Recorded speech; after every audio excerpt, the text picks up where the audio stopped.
Hey guys, it's Tuesday, and that means another day for a movie monkey rant. That's right, I saw The Mummy today, and it was surprisingly good. For real.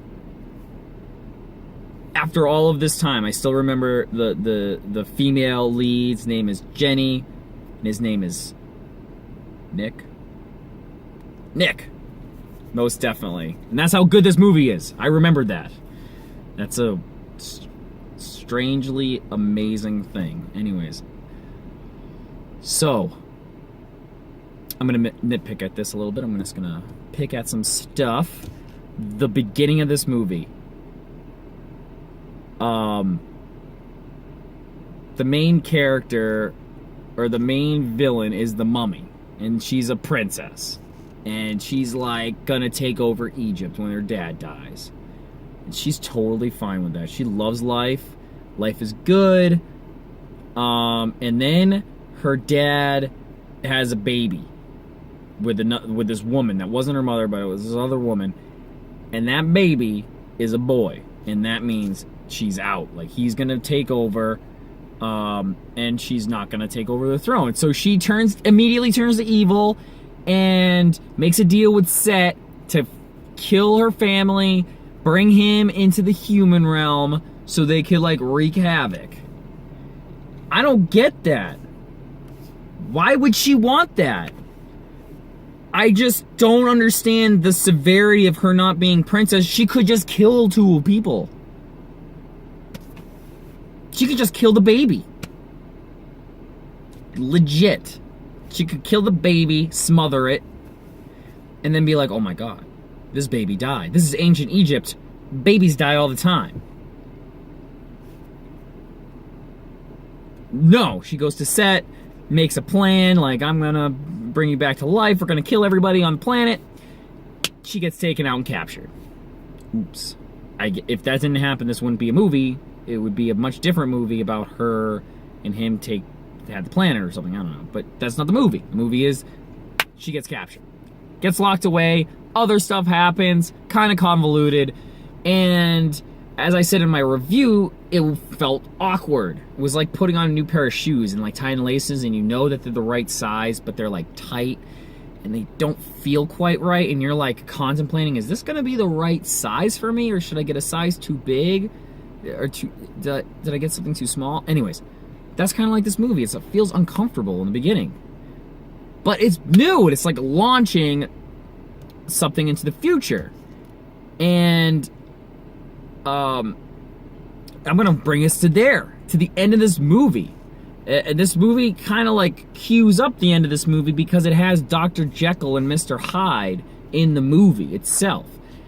And when I saw that, I'm like, oh, like, something's gonna happen with this movie. This movie feels like a very coy first Avengers Iron Man feel, where the movie's about Iron Man, but then at the end, like, it throws in the Nick Fury comes down and he becomes like, oh, this is an Avengers movie. Like, I didn't even know. Well, it kind of does that. Like, this is like that Sean Connery movie that nobody really likes, where Dr. Jekyll and Mr. Hyde and the Invisible Man and there's a vampire, like, they're like fighting crime and they're trying to stop this guy. Anyways, it's like that. And at the end of this movie, Tom Cruise's character stabs himself with this dagger and becomes the mummy. He becomes the mummy. It wasn't her. It was him. And I was like, okay, what are they going to do with this twist ending? And it's like, I know what they're going to do with this twist ending. He's riding off in the sunset. And he's got a companion. There's a guy. I could talk a lot more about that, but I'm just kind of throwing this out there. He's got a companion at the end, and they're riding in the desert towards the pyramids. You know, classic shot. And behind him is a sandstorm. And I'm like, this was an Avengers, like, one movie. This was Iron Man. This was the beginning of starting a movie franchise around these characters classic literary heroes and villains coming in to fight the evil. Like, because these guys are like there's good in them, but they're monsters. They're the movie monster. It's like a movie monster mash. So the feel of the movie, which I thought they were trying to make it horrifying, which doesn't do. It just doesn't feel like that movie. Really felt like a cartoon comic book movie. And bam, did they really nail like that. They got me in that genre. Maybe they were cross-genring or something, but they hit this nail on the head. I love Tom Cruise's character. He's a little much in that his character doesn't feel like a real thing. It doesn't feel real. It feels just outside of real. And that does it affect me in a bad way. Like, the movie makes the strangeness become common. The audacity gets nullified by like the Dr. Jekyll and Mr. Hyde section of this movie, is that he's like the curator or like the man in charge of this organization that captures, documents, and destroys evil in the world. And it's established, and they got machine guns, and they're running around, and they got helicopters, and they're an established organization, like in London, inside like a museum. That's where their base of operations is. And really enjoyed that.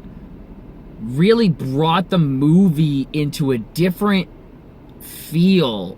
Halfway through the movie shifts, and to me it wasn't jarring. It was just like, they made this movie either be an hour and 20 minutes long or like hit it with something new, because it was all the way to the edge.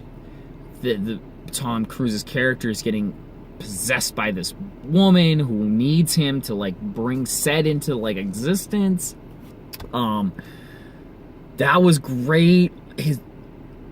It just captures me. It brought me to a new zone that really made it easy for me to understand that this was a comic book movie and it wasn't a classic novel movie like The Mummy as a classic.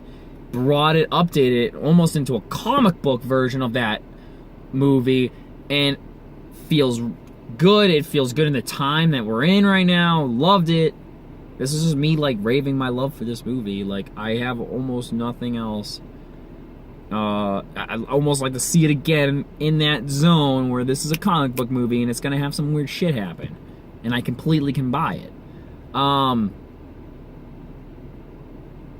Yeah, Tom Cruise really captures this character.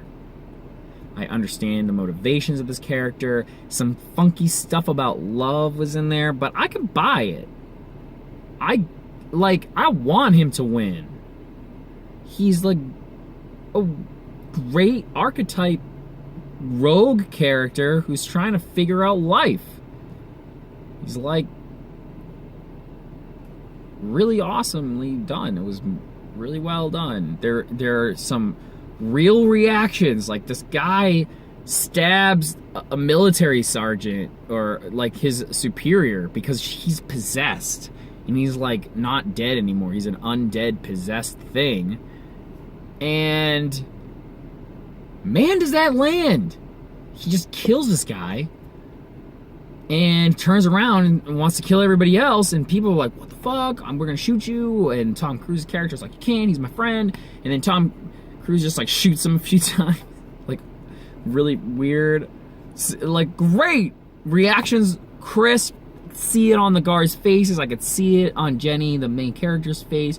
Super believable. There's another part of this movie where they're trying to get away, and there's these zombies bursting through the windows and stuff, and it's going crazy, and Jenny's character's in this corner of this car, like trying to kick at the zombie, but she keeps kicking Tom Cruise's character in the face.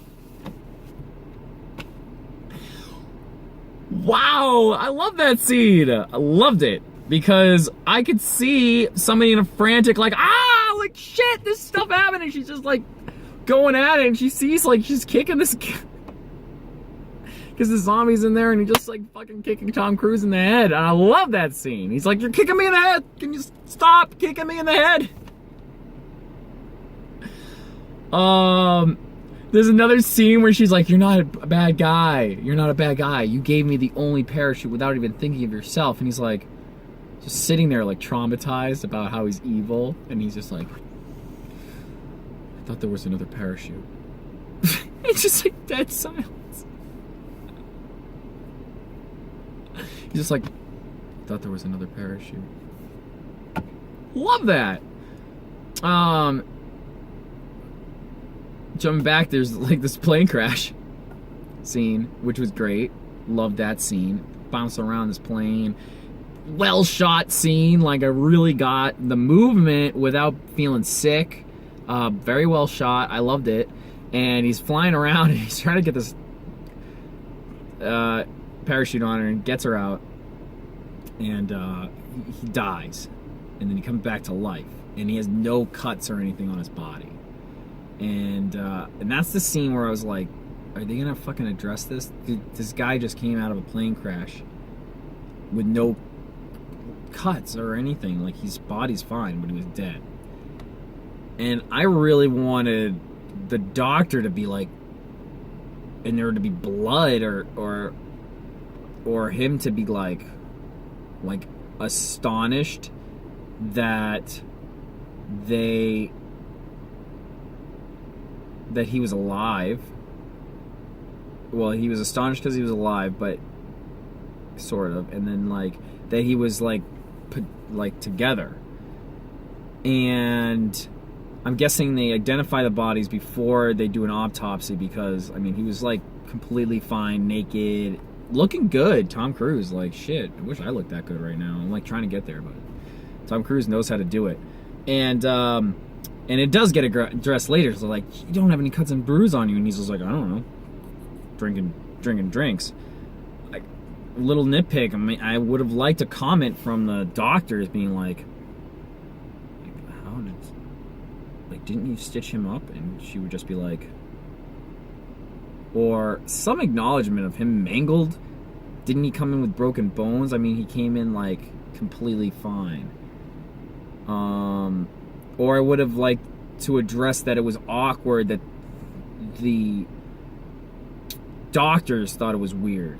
Maybe it was. Maybe they thought it was weird. There was a scene where a couple things were happening at the same time. Maybe they were like, I can't believe he has no cuts and bruises on him. Like, this is insane. And then then it gets addressed again. So it may have been addressed and I may have missed it.